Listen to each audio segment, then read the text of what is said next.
Salut et bienvenue dans cette nouvelle vidéo. Aujourd'hui, je vous propose de découvrir ensemble Solid.js, qui est une librairie qui va vous permettre de créer des interfaces web réactives pour le web et qui se veut finalement être une alternative à des choses comme React, Svelte ou Vue.js. Alors pour l'utiliser, c'est très simple, vous avez une petite commande qui vous permet d'initialiser un template.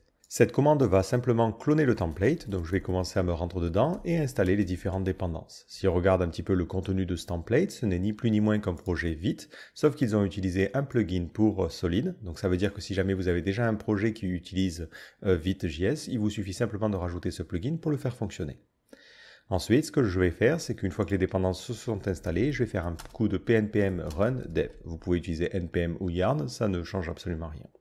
Et je vais ouvrir la page sur mon navigateur. Donc par défaut, on a cette petite page d'accueil qui nous explique que Solid est bien installé et bien fonctionnel. Alors histoire de découvrir ce framework-là, on va ouvrir le fichier index.jsx et on va supprimer ce qu'il y a par défaut. Donc la première grosse particularité de Solid, c'est qu'il utilise du JSX, un petit peu comme React finalement, mais derrière ce n'est pas du virtual DOM qui est utilisé. Pour s'en rendre compte, il suffit de faire un petit console.log et de générer par exemple une simple div. Si je fais ça et que je regarde au niveau de ma console ce qui se passe, on voit que plutôt que de nous donner un objet particulier qui serait un élément qui résulterait d'une conversion JSX, on a ici un élément dans le DOM. On pourrait tout à fait par exemple faire un document.body.appendChild et aller lui dire j'aimerais bien rajouter cet élément là et ça fonctionnerait. Donc il n'y a pas de virtual DOM au niveau de Solid.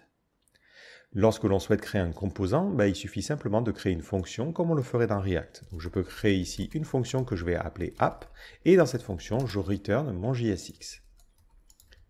Une fois que j'ai cette fonction qui est utilisée, je peux utiliser la fonction render de Solid pour rendre ça quelque part dans mon DOM. Donc je vais lui dire, je veux rendre mon composant app, et je veux le rendre dans mon body. Pour l'instant, ça revient un petit peu à la même chose. Mais maintenant, imaginons que l'on souhaite avoir quelque chose de réactif. On aimerait bien avoir un système de compteur et lorsque l'on clique sur un bouton, on l'incrémente. Je sais, c'est l'exemple typique, mais c'est un bon exemple pour se représenter les choses.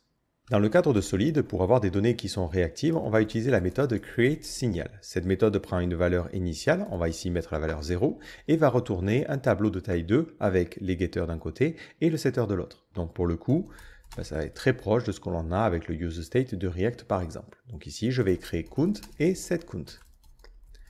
Ensuite, dans mon JSX, si je souhaite afficher la valeur du compteur, on va pouvoir afficher count et on ne va pas utiliser directement la variable comme ceci, mais on va utiliser le getter, c'est-à-dire qu'on va utiliser une fonction pour récupérer la valeur. C'est déjà une première particularité par rapport à React. Si ensuite je souhaite modifier la valeur, ce que je vais pouvoir faire, c'est créer un petit bouton. Donc si vous êtes habitué à du React, c'est très classique pour le coup. Donc je vais créer un bouton et je vais lui dire lorsque l'on clique sur le bouton, je veux faire un setCount et à l'intérieur, je peux lui dire simplement de faire un count plus 1. Et automatiquement, il va l'incrémenter. Et ça, attention, c'est une fonction. Si j'essaie maintenant de réactualiser la page et que je clique sur mon bouton, on voit bien que le compteur s'incrémente. Alors en soi, vous allez me dire, ouais, mais attends, là, c'est juste du React, sauf qu'on a changé useState par un createSignal. Mais pas du tout. Première remarque, c'est que si ici je mets un console.log hello, vous allez voir que ce hello va être appelé qu'une seule fois. Lorsque je vais incrémenter la valeur, je vais mettre ici peut-être un petit peu de texte, automatiquement, on n'a pas le hello qui est réappelé. Cette fonction n'est pas réappelée à chaque fois qu'il y a un re-rendu, comme ça peut être le cas par exemple dans le cadre de React. En fait, ce qui se passe avec ce système de signal, c'est qu'il est possible de s'abonner pour détecter les changements. Et c'est ce qui est fait automatiquement par le framework à ce niveau-là pour détecter qu'il y a un changement. Ce qui se passe en fait, c'est que lorsque l'on accède à la valeur, donc lorsque ici il nous affiche 0, il sait que 0 c'est une valeur qui correspond à un signal et du coup il va détecter les changements et dès qu'il y a un changement, il ne va mettre à jour que ce contenu-là dans le DOM. Donc il va directement agir sur le DOM sans interface intermédiaire comme ça peut être le cas avec Vue ou React avec le Virtual DOM. Donc pour le coup, on se retrouve avec un framework qui a une syntaxe qui est similaire un petit peu à React mais avec une approche qui est plus fidèle à celle de Svelte par exemple.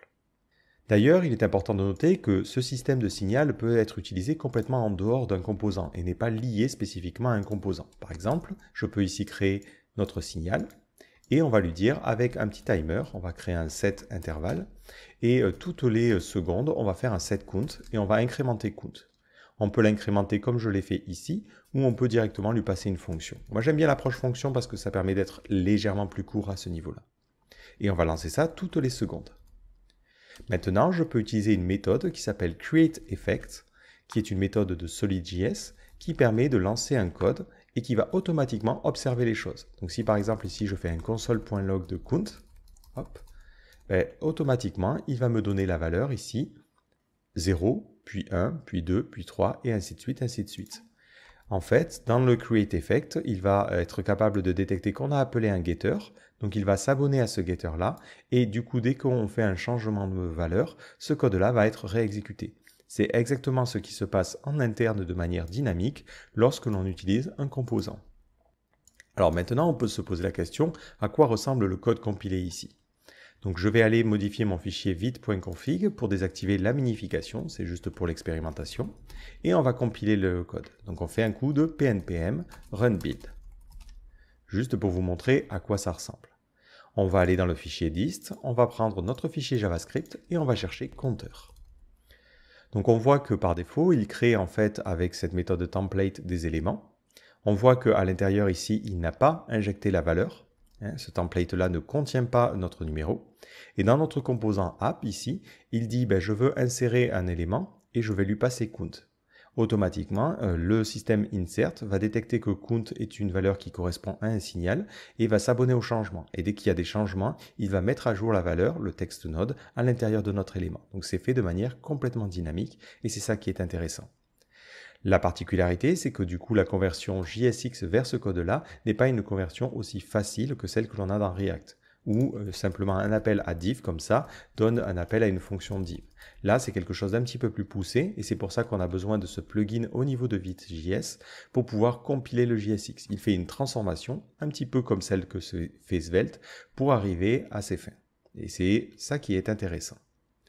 Alors d'ailleurs, vous avez aussi la possibilité d'avoir des valeurs qui vont être computed, c'est-à-dire des valeurs qui vont être dérivées d'une autre valeur.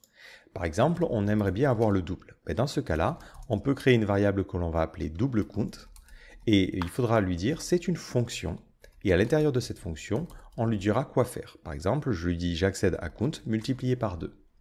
Maintenant, dans mon compteur, si je lui demande d'afficher double count, donc toujours sous forme de fonction, automatiquement, vu que cette fonction va appeler la fonction count, il sait que dès que count change, double count change aussi. Et lorsque j'incrémente la valeur, elle s'incrémente bien de 2 par 2. Donc les valeurs dérivées peuvent être faites de cette manière-là. Aussi, si jamais on souhaite créer des intervalles ou ce genre de choses, ça peut être assez simple à faire parce que contrairement à React où finalement cette fonction est réappelée, ici on sait qu'elle n'est appelée qu'une seule fois. Donc on pourrait tout à fait créer un timer en faisant un set intervalle, en lui disant effectivement à l'intérieur on fait un count en incrémentant les choses toutes les secondes. Et ensuite par contre si le composant est démonté à un moment donné, donc c'est grâce à onCleanup, on pourra lui dire il faut tout simplement supprimer le timer, clear, intervalle et on supprime notre timer. Donc là l'avantage c'est que ce code là n'est pas réexécuté systématiquement et c'est ça qui est plutôt intéressant. Et là on va réafficher count. Et on voit bien que notre compteur s'incrémente seconde par seconde. Alors maintenant, parlons des conditions, parce que les conditions fonctionnent un petit peu différemment que dans React. Typiquement, dans React, ce que l'on fait, c'est qu'on met notre condition. Imaginons ici, on veut une condition sur le nombre qui est pair. Donc on fait quelque chose comme ça, et ensuite on affiche notre élément. Donc vu que ça utilise ce système de JSX un petit peu modifié, dans le cadre de Solid, c'est un petit peu différent. On a un composant qui est dédié, qui est le composant show. Ce composant va prendre une props qui va s'appeler when et on va lui mettre une condition. Par exemple, je vais lui dire ici, c'est quand count modulo 2 est égal à 0. Et à l'intérieur de ce show, vous pouvez mettre ce que vous voulez. Par exemple, je vais mettre je suis pair. Et dans ce cas-là, automatiquement, il va afficher je suis pair que quand la valeur est un nombre pair. Vous pouvez aussi avoir un fallback qui va être utilisé lorsque la condition n'est pas remplie. Par exemple, vous pouvez mettre ici je suis impair. Et dans ce cas-là, il affichera je suis pair et je suis impair en fonction des situations. Ensuite, on a aussi la possibilité de créer des boucles. Alors pour cela, on va changer un petit peu notre code et on va s'imaginer que l'on crée des to-do list. Donc on fait un to-do, set to-do, et on va lui dire de créer un signal. Et je vais directement lui copier des to-do list. Donc j'ai utilisé JSON placeholder pour avoir des valeurs de test. Voilà. Et maintenant, à l'intérieur de ce truc-là, j'aimerais bien faire une liste. Donc je vais faire un petit UL et je vais lui dire j'ai envie de faire des LI pour chaque to-do que j'ai dans ma to-do list. Donc on peut utiliser pour cela le composant for qui est un composant de solide. Et ce composant va prendre dans une propriété each dans lequel on lui passera la valeur. Par exemple, moi ça va être to-do ici. Ensuite, à l'intérieur de ce composant for, on ne va pas lui passer directement un enfant, mais on va lui passer une fonction qui recevra chaque élément. Et cette fonction devra retourner notre élément. Donc typiquement ici, on afficherait todo.title. Si j'essaie de sauvegarder, on voit bien que ça fonctionne. La particularité, c'est qu'on ne spécifie pas ici de clé, c'est automatiquement la valeur qui est utilisée.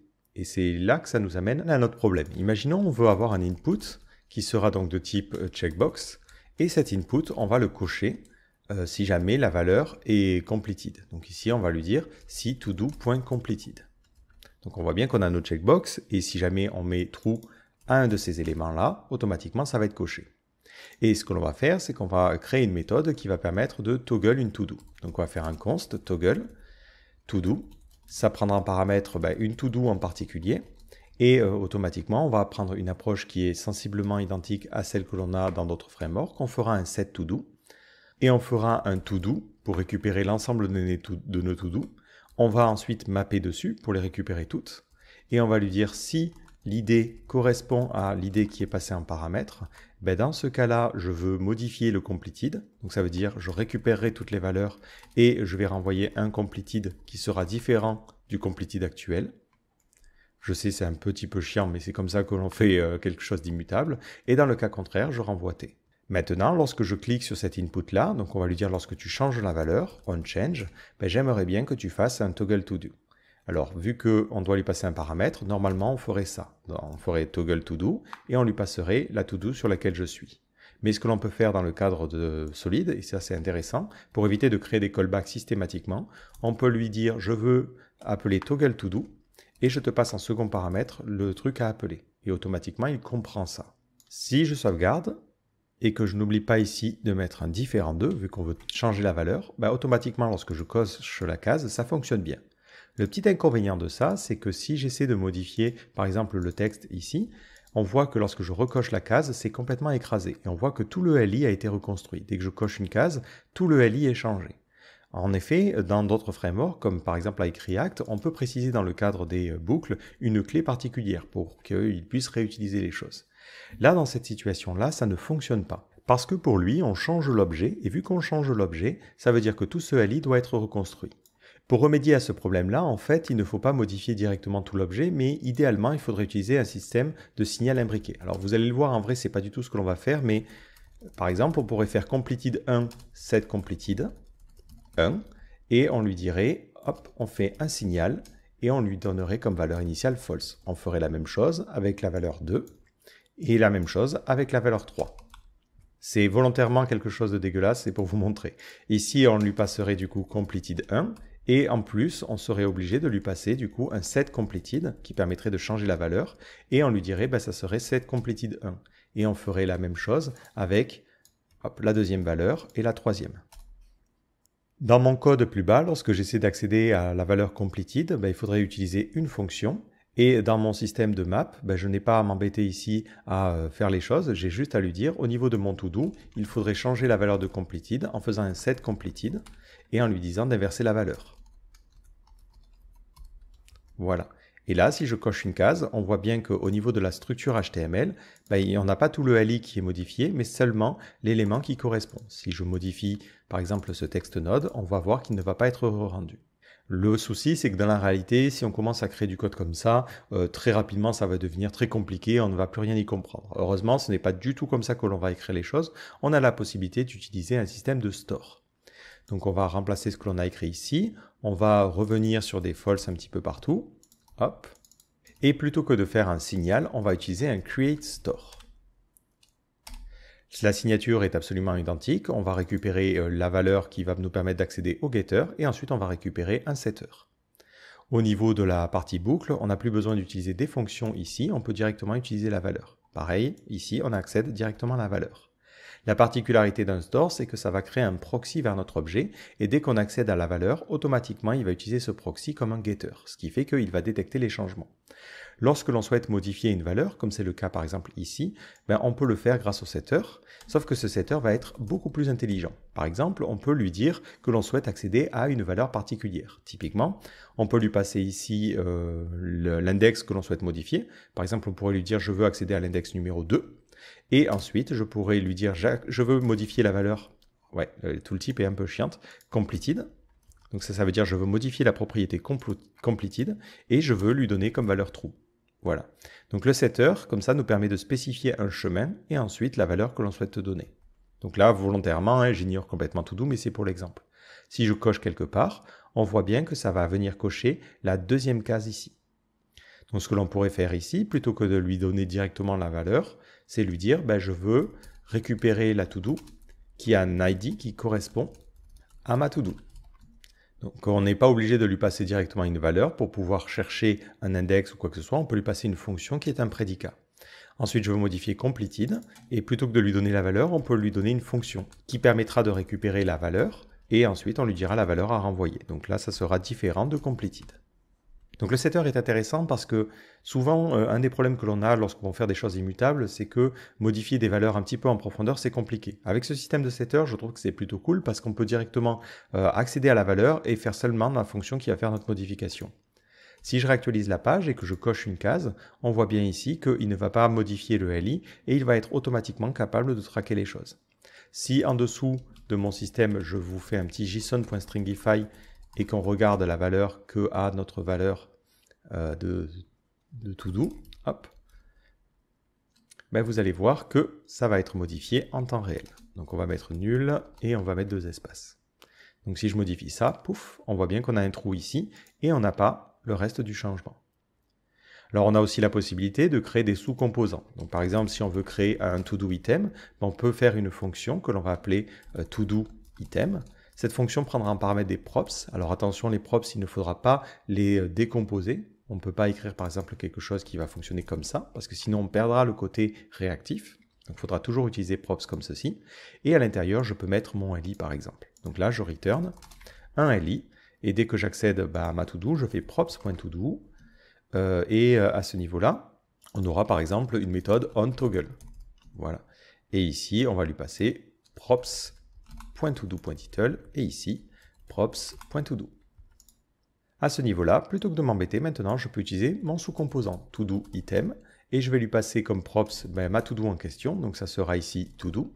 Et je vais lui passer aussi le onToggle et on va lui dire onToggle, j'aimerais bien utiliser le toggle to-do. Et on n'oublie pas de fermer ça. Et attention, ici, j'ai oublié props. Si maintenant j'essaie de cocher une case, on voit bien que ça fonctionne. Ce qui est intéressant aussi avec ce système de store, c'est que ce n'est pas lié au cycle de vie d'un composant. Typiquement, ce que l'on pourrait faire, c'est avoir quelque chose qui serait sorti du composant, qui serait déclaré en dehors. Et dans ce cas-là, ça veut dire qu'on a un store qui serait partagé entre tous les composants. Et typiquement, on n'aurait plus besoin de passer ça. On pourrait directement ici lui dire, en fait, j'aimerais bien utiliser le toggle to do global. Ce qui est intéressant, c'est que du coup, on pourrait avoir un partage du store avec plusieurs composants qui interagissent dessus. Donc, pour avoir un store global, c'est plutôt pratique. Vous avez aussi au niveau du setter quelque chose qui se rapproche un petit peu de Immer. Vous avez un système de producer. Imaginons, on veut avoir un truc qui va rajouter une to-do. Et on n'a pas envie de faire ça de manière immutable. Donc on peut faire un set to do, mais plutôt que de faire un système comme on l'a fait ici, on peut faire quelque chose de mutable. Et dans ce cas-là, on utilisera produce. Ce produce recevra en paramètre une fonction qui recevra notre état, donc ici toutes les to-do, et on peut faire une modification. Par exemple, je peux lui dire je veux push la to-do en question. Et dans ce cas-là, on fait une mutation, mais ça va être comme pour Immer, il va le transformer en quelque chose d'immutable. Et typiquement, on pourra avoir un bouton qui permettrait de rajouter un élément. Donc imaginons ici, après notre LI, on crée un bouton, ajouter, et sur notre bouton, on dirait lorsque tu cliques, on click, j'aimerais bien faire un push to do, et on lui passerait un nouvel élément. Donc là, attention, il faut faire ça. On ne lui donnerait pas d'ID, je mettrai juste un title ici, hello, voilà, pour tester. Si je fais ajouter, on voit bien que cet élément est rajouté. Et notre tableau est bien modifié correctement. Donc ça peut être une solution si vous avez des mutations un petit peu compliquées. Bon, moi, idéalement, je préfère cette approche-là, mais ça, c'est intéressant de savoir que c'est là et c'est pré-inclus, donc ça, c'est plutôt cool. Bon, après, je ne vais pas forcément rentrer trop en détail sur certains éléments internes du framework. Vous avez aussi un système de contexte qui vous permet d'avoir un système d'état qui est partagé, mais qui n'est pas partagé globalement dans toute votre application, mais seulement au niveau d'un arbre particulier. Ça peut aussi être intéressant. Et là, je vous renvoie sur la documentation pour cet aspect-là. Alors un autre détail que je voulais vous montrer, c'est le côté asynchrone qui est intéressant. Donc on a la possibilité d'avoir des composants qui vont être chargés dans un second temps et c'est géré nativement et ça c'est plutôt cool. Alors prenons un exemple concret, on va créer ici un petit H1 à l'intérieur duquel on aura bonjour et ensuite on a un second composant que l'on va créer dans un nouveau fichier que l'on va appeler par exemple bonjour.jsx et à l'intérieur on va exporter par défaut notre fonction bonjour qui se chargera d'afficher bonjour les gens. Malheureusement, cette fonction, on s'imagine qu'elle inclut plein de trucs et qu'elle est méga lourde. Du coup, on n'a pas envie de la charger tout le temps. On veut que ça soit fait dans un second temps et du coup que ça n'alourdisse pas le chargement initial. Dans ce cas-là, plutôt que de directement importer bonjour, comme on le ferait ici, on peut lui dire, hop, j'aimerais bien faire une constante que je vais appeler bonjour, qui sera le nom de mon composant. Je vais utiliser la méthode lazy, qui est une méthode de SolidJS. Et dans cette méthode lazy, on lui explique comment importer notre script. Donc là, nous, on va importer bonjour. Donc n'importe quoi qui est asynchrone et qui va nous renvoyer un composant peut être utilisé à l'intérieur de ce lazy. Et ensuite, à ce niveau-là, on peut utiliser bonjour avec par exemple le nom de la personne. Et on passe les props, tout ça, tout ça. Tant que le composant n'est pas chargé, on n'aura rien. Et une fois que le composant sera chargé, on aura quelque chose qui sera affiché. Donc là, on mettrait bonjour suivi du nom de la personne, props.name. Voilà. Alors là, c'est pas idéal pour s'en rendre compte, donc ce que je vais faire, c'est que je vais me créer une fonction pour attendre un petit peu. Et là, plutôt que de directement retourner la valeur, je vais lui dire, je veux retourner ça, mais juste avant, je vais faire un await et je vais attendre pendant 2 secondes. Et du coup, cette fonction, on la déclarera comme asynchrone. On réactualise et on voit qu'au bout de 2 secondes, notre composant est chargé. Voilà, donc c'est un petit détail, mais c'est intéressant de savoir que c'est là. L'asynchrone est d'ailleurs géré à d'autres niveaux. Typiquement, on peut aussi l'utiliser pour récupérer des données d'une API assez simplement. Imaginons, on veut récupérer les to-do et on va en récupérer 5, mais on a un système de pagination. Par exemple, on veut commencer à la page 1 et ensuite, plus tard, on ira à la page 2, tout ça, tout ça. Et à chaque fois, ça se charge de manière asynchrone. Alors, je vais repartir un petit peu de zéro. Hop. On va peut-être regarder notre wait ici pour l'exemple. Ce que l'on peut faire, c'est utiliser une méthode particulière qui est la méthode createResource. Cette méthode va nous permettre de récupérer la valeur. Donc par exemple ici, on va récupérer les to-do et on fera un create resource. Et on lui passe en premier paramètre un élément. Donc ça serait le numéro de la page, typiquement la page numéro 1. Et ensuite une fonction qui permet de récupérer les résultats.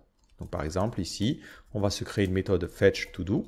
C'est une méthode qui prendra en paramètre la page et qui nous renverra un return de fetch donc directement et qui appellera cette URL là.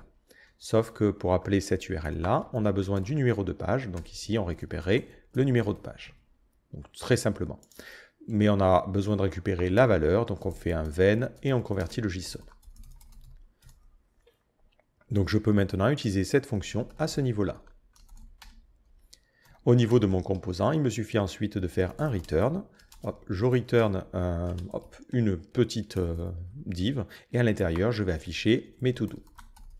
Et attention, vu que ça nous renvoie un signal, il faut penser à récupérer la valeur de cette manière-là.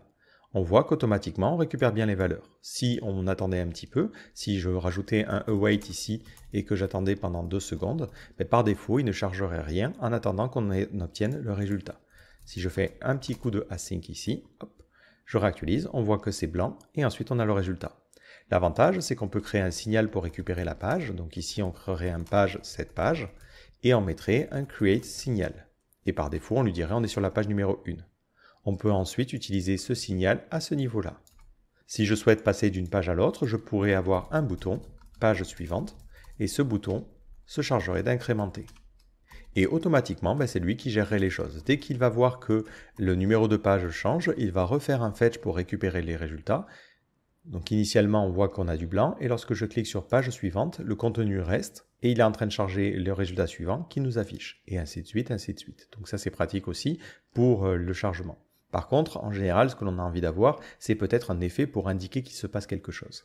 Donc vous avez au niveau de todo ici des paramètres intéressants. Par exemple, vous pouvez afficher todo.loading, qui vous affichera l'état de chargement. Donc ça vous renverra true si c'est en train de charger, ou false sinon. Si je le stringifie, parce que sinon je pense qu'on ne verra rien, vous allez voir que c'est true par défaut, et c'est false une fois que c'est chargé. Lorsque je reclique sur page suivante, on a true, et ensuite ça redevient false. Ce système-là, il peut automatiquement être utilisé par l'API Suspense. Donc vous avez un composant Suspense, qui est un composant hop, de solide, et on va entourer tout notre code à ce niveau-là. En fait, ce que va faire Suspense, c'est que si jamais à l'intérieur on utilise quelque chose qui va être exécuté de manière asynchrone, automatiquement ça utilise un fallback lorsque on a un chargement. Donc par exemple ici, je pourrais afficher loading avec 3 points de suspension. Et dans ce cas-là, c'est ce fallback-là qui va être utilisé si jamais on est en phase de chargement. On voit bien qu'on a loading qui est affiché et ensuite notre contenu arrive. Je reclique sur page suivante, on a le loading qui est affiché et ensuite ça fait ça. Alors ça peut être un peu déstabilisant lorsque l'on clique sur page suivante d'avoir tout qui s'efface avec simplement le loading. On aimerait bien avoir un effet un petit peu plus subtil. Donc je vais importer le CSS, donc c'est index.css, et à l'intérieur on va créer une nouvelle classe, par exemple pending, et on va s'imaginer que ça rajoute une opacité à 0,4. Donc on a la possibilité d'utiliser un système de transition pour lui dire, ben là en fait on n'est plus en train de faire une modification et attendre le chargement, on est en phase de transition. Donc on peut utiliser pour cela la méthode useTransition. Cette méthode renvoie deux valeurs, pending qui nous permet de dire on est en cours de transition et start qui nous permet de dire on démarre une transition. Ce start va être utilisé lorsque l'on fait une modification. Typiquement ici, lorsque l'on met à jour le numéro de page, ben ça c'est une transition. Donc plutôt que de faire directement un setPage, on va ici créer une méthode nextPage qui sera du coup une fonction. Et dans cette fonction-là, plutôt que de faire directement setPage, on va lui dire je veux démarrer une transition grâce à la méthode start que l'on a récupérée en haut. Et on lui dira qu'est-ce que l'on doit faire dans cette transition-là. L'avantage ensuite, c'est qu'on peut par exemple utiliser ici notre classe et lui dire on veut rajouter la classe pending lorsque l'on est en pending au niveau de notre système. Et enfin, la dernière chose qu'il faudra faire, c'est lorsque l'on clique, lui dire il faudra appeler nextPage. Et attention, lorsque vous utilisez cette syntaxe-là, il faut utiliser classList. Voilà, c'est un peu particulier. Classe, c'est simplement quand on veut mettre une chaîne de caractères qui est une classe. Et si jamais vous utilisez un système qui convertit un objet sous forme de class name, ça sera classList. Si je clique sur page suivante, on voit bien que là, maintenant, on a une opacité qui est réduite et ensuite, on a notre valeur. Donc le système de transition nous permet de détecter des transitions entre des états et du coup d'afficher un retour visuel qui est assez intéressant. C'est un peu plus particulier, un peu plus compliqué, mais voilà, je tenais à vous le montrer parce que c'est un aspect intéressant et finalement ça propose une approche qui est plutôt simple. On a un chargement initial avec le fallback et une fois que les données sont là, on a le système de transition qui vient expliquer comment faire les choses. Alors, histoire de vous montrer un autre exemple, ce que j'ai fait ici, c'est que je me suis créé une to-do list et voilà à quoi ressemble l'application. Donc, on peut rajouter des éléments, on peut les cocher, hop, on peut les supprimer, donc ça fonctionne très très bien. Et j'ai même la possibilité d'utiliser des librairies tiers. Par exemple, j'utilise AutoAnimate qui se branche sur le DOM.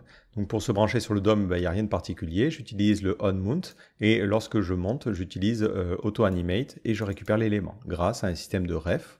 Donc c'est simplement une variable qui va correspondre à un élément dans notre DOM. C'est typiquement l'élément qui contient la liste. Si je réactualise, ça donne la même chose, sauf que maintenant on a en plus les effets d'animation et ça c'est plutôt cool. Donc au niveau du fonctionnement, c'est très simple. J'ai créé un store, donc grâce au système de create store, et j'ai créé les différentes méthodes qui permettent d'ajouter un élément, d'en supprimer un et de toggle un élément. Donc comme ça me permet d'avoir des fonctions qui vont ensuite être exportées. Chaque composant peut accéder à ce store global pour faire les modifications. Au niveau de mon app.jsx, rien de particulier, j'utilise le composant ToDoList. À l'intérieur de ce composant-là, j'ai mon fameux AutoAnimate, donc qui est une librairie tiers. Je lui dis lorsque je soumets le formulaire pour ajouter un élément, je récupère directement le title au niveau de notre formulaire et je fais un simple add to do. On voit que le code est très simple et j'utilise une petite boucle pour ma liste de to do. Liste qui est automatiquement organisée à ce niveau-là, mais que je pourrais tout aussi bien organiser grâce à une valeur dérivée. Ensuite, à l'intérieur, j'ai mon composant ToDoItem qui va simplement se charger de faire un remove ToDo et qui va faire appel à notre store global. Vous voyez que l'avantage, c'est que le code finalement est relativement simple. Du coup, Solid est une librairie assez intéressante. Premièrement, elle propose une approche qui est plus orientée JavaScript que, par exemple, Vue.js ou Svelte qui utilise une syntaxe particulière. Là, on est un petit peu plus proche du JSX et finalement, on crée simplement des fonctions, ce qui permet d'avoir, par exemple, des fonctions d'ordre supérieur qui vont être créées plus facilement, mais ce qui permet aussi d'avoir assez simplement plusieurs fonctions dans un fichier, là où c'est un peu plus compliqué avec Svelte ou Vue. On a aussi un système de store qui est plutôt bien pensé, qui est inclus par défaut. Souvent, c'est un point qui est problématique avec les différentes librairies. Là, c'est inclus de base et c'est plutôt cool. On a aussi le système d'asynchrone qui est géré par défaut, donc ça c'est très important dans une application réelle, de pouvoir charger des composants qui sont un petit peu lourds de manière asynchrone, et aussi d'avoir un système de suspense dans le cas où on a des choses qui interagissent avec des API. Ça simplifie beaucoup les choses, et il faut savoir que de toute façon, ça va arriver dans React. Et enfin, le poids est relativement léger. Si on réactive par exemple la minification, on devrait être sur quelque chose qui pèse plusieurs dizaines de kilo-octets. Donc par exemple, hop, là. Donc c'est notre exemple ici de page suivante. Hein. Bon, ce n'est pas forcément l'exemple le plus fou. Dans notre config, je vais réactiver la minification et on va faire un pnpm run build. Et on va voir que notre fichier JavaScript pèse 5 kg gzip. Donc c'est très faible et ça c'est plutôt cool si jamais vous avez besoin d'utiliser quelques composants asynchrones par-ci par-là dans votre application. Là où sur React, on est sur du 40 kg gzip rien que pour React DOM. Malheureusement, il y a aussi des aspects un petit peu moins cool. Le premier aspect que je trouve assez pénible, c'est le système de tracking de réactivité. Alors pour vous donner un exemple concret, je vais vous montrer un truc où ça bloque assez rapidement. Imaginons qu'on a une petite fonction compteur. Ça va être notre composant et à l'intérieur, on return une div avec marqué compteur suivi du numéro de compteur que l'on va recevoir en paramètre au niveau des props. Donc on fera props.count. Je reçois donc ça au niveau de mes props. Maintenant, je vais créer mon compteur ici. Donc je crée mon count, je crée ensuite mon timer, et après je retourne ma div. Et à l'intérieur de cette div, je vais utiliser mon composant compteur, et je lui passe donc ma propriété count qui sera égale à count. Et là, j'utilise la fonction pour récupérer la valeur. Si je réactualise, on voit bien que ça s'actualise, de manière un petit peu trop fréquente d'ailleurs, mais ça fonctionne correctement. Maintenant, imaginons qu'à ce niveau-là, je fasse un const count égale props.count, et qu'après, j'utilise cette valeur-là à ce niveau-là. Mais qu'est-ce qu'on remarque? On remarque que ça ne s'incrémente plus. De la même manière, si je fais ça ici, ça ne s'incrémentera plus non plus. Parce qu'en faisant ça, on perd la réactivité. Pourquoi? Parce que lorsque l'on utilise props.count, ce props.count va être utilisé dans le JSX, ce qui, lorsqu'il est transpilé, va être entouré automatiquement d'un createEffect, ce qui permet automatiquement de détecter qu'il y a des changements au niveau de props.count et du coup d'afficher une valeur fluctuante. Le problème si on fait ça, c'est qu'à ce niveau-là, ce n'est pas entouré du createEffect et du coup on ne récupère la valeur qu'à un instant particulier et cette valeur-là n'est plus réactive. Donc ça pose des problèmes ici au niveau des props, ça peut aussi poser des problèmes au niveau des stores et ça pose des problèmes à différents niveaux. Et finalement, on se retrouve avec un problème qui est inversé à celui de React. Le problème de React, c'est qu'on a trop de rendu. Et le problème ici que l'on va avoir avec Solid, c'est qu'on n'a pas assez de rendu parce qu'on perd cette notion de réactivité. Et je trouve que parfois, ça peut être compliqué de comprendre ce qui se passe derrière dans la librairie et de se dire, bon, est-ce que là, oui ou non, on va avoir notre réactivité qui va être traquée. Et lorsque l'on va de composant en composant, on peut s'y perdre un petit peu. Ce que j'aime bien avec React, c'est que finalement, lorsque l'on passe des props, lorsque l'on passe des valeurs, c'est toujours la valeur originelle qui est passée. Là, on se retrouve un petit peu avec le même inconvénient que celui que l'on a dans Vue ou Svelte. C'est que typiquement, notre variable originale, lorsqu'on utilise createStore, est entourée par un proxy et finalement, on ne travaille plus avec notre objet original, mais on travaille avec ce proxy, ce qui peut amener des problèmes lorsque l'on compare des valeurs ou ce genre de choses. Ou lorsque l'on accède à une valeur en dehors d'un contexte de createEffect. Et ça peut poser des petits problèmes à ce niveau-là. Ensuite, un autre inconvénient, c'est que pour convertir ce JSX, ce n'est pas une fonction de conversion qui est simple à comprendre. Et typiquement, vous êtes obligé d'avoir ce plugin-là pour le faire fonctionner. Là où des alternatives à React, comme Preact par exemple, se contentent simplement d'avoir une fonction différente. Et vous pouvez utiliser le transpiler classique de JSX pour pouvoir fonctionner. Là, en fait, il utilise JSX, mais derrière, c'est quelque chose d'un petit peu plus compliqué qui est réellement utilisé.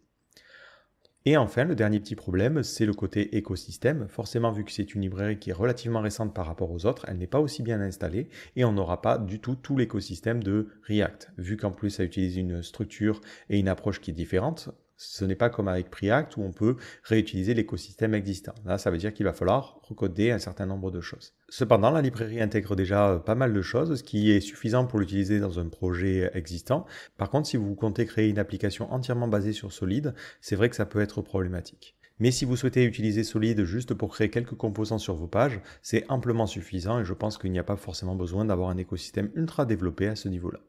Et voilà qui conclut cette petite présentation de Solid.js. Donc j'espère que cette vidéo vous aura donné envie de l'utiliser ou de le découvrir, ou vous aura permis de comprendre un petit peu mieux de quoi il en retourne, et je vous donne rendez-vous dans une prochaine vidéo. Ciao!